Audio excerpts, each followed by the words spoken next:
Eh bien, salut les artistes. Aujourd'hui, nouvelle petite vidéo. Je vais vous parler de photographes. Je vous en ai sélectionné quelques-uns. Je vais être assez rapide pour vous décrire un peu leur histoire en débrief. Si vous voulez des vidéos plus détaillées sur des artistes en particulier ou quoi que ce soit, n'hésitez pas à me le dire. On commence directement avec Sébastien Nagui. Imaginez un gars de 28 ans qui travaille dans un magasin de vêtements à Bruxelles. En 2015, son père lui offre un appareil photo pour son anniversaire. Et résultat, en seulement 5 ans, il devient le photographe aérien. Nagui, c'est la génération Instagram. Dès qu'il a commencé à poster ses photos urbaines, les vues ont explosé.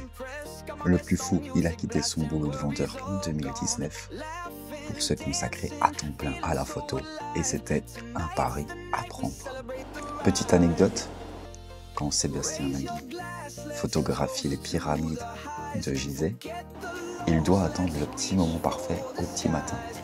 Il y avait tellement de passages qu'il a passé son temps à enlever chaque présence humaine pour donner les photos magnifiques, isolées. Sinon, il y avait des touristes absolument partout. Les publications ont eu lieu dans National Geographic. Il a été récompensé plusieurs fois. Il dépasse maintenant les 220 000 abonnés sur Instagram. Et pour le moment, il planifie pas mal de voyages. Je vous conseille d'aller voir son travail. Maintenant, on va parler de JR. Si vous ne connaissez pas JR, c'est l'un des artistes français les plus connus dans le monde, artiste contemporain, engagé, qui a toujours été présent à la fois dans l'actu et dans l'artistique. L'artiste qui colle le monde entier. Le rôle de l'artiste, c'est de sortir de la caverne, d'aller voir, et souvent c'est inconfortable, souvent c'est pas agréable, il faut aller dans des pays, dans des contextes où on connaît rien, on connaît pas la culture, et de revenir raconter.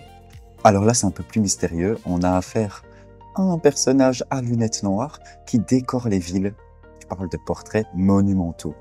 Quand il trouve un appareil photo dans le métro parisien, ce simple hasard va changer sa vie et celle de milliers de personnes à travers le monde. Son truc, coller des immenses portraits en noir et blanc sur les murs, créant des dialogues impossibles entre les populations.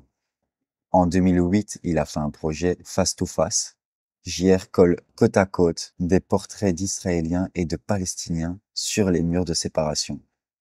Le message voulait dire impossible de discerner qui est qui, nous sommes tous humains.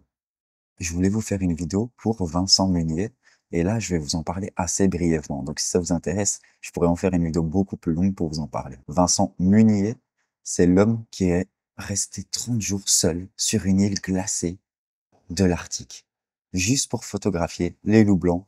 Il a 12 ans quand il fait sa première photo de chevreuil. Et c'est là que tout commence. Munier, par contre, c'est l'anti-Instagram par excellence.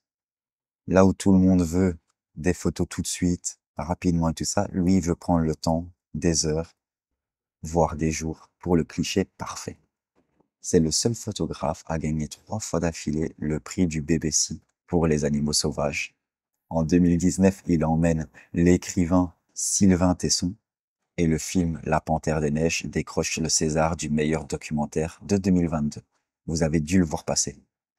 Il a une phrase choc que j'aime bien, c'est « Je cherche à montrer la beauté de la nature plutôt que la destruction. Il y a déjà assez de témoins du désastre. » Évidemment, j'ai oublié de tourner l'outro de la vidéo. Si ce genre de vidéo vous plaît, comme je vous l'ai déjà dit, n'hésitez pas à me le dire dans les commentaires, j'en ferai d'autres, même des plus longues. Il y a de quoi vous documenter si jamais il y a des vidéos clics, des documentaires, des sites internet pour chacun des artistes que j'ai présentés. Moi je vous dis à plus tard les artistes, bye bye.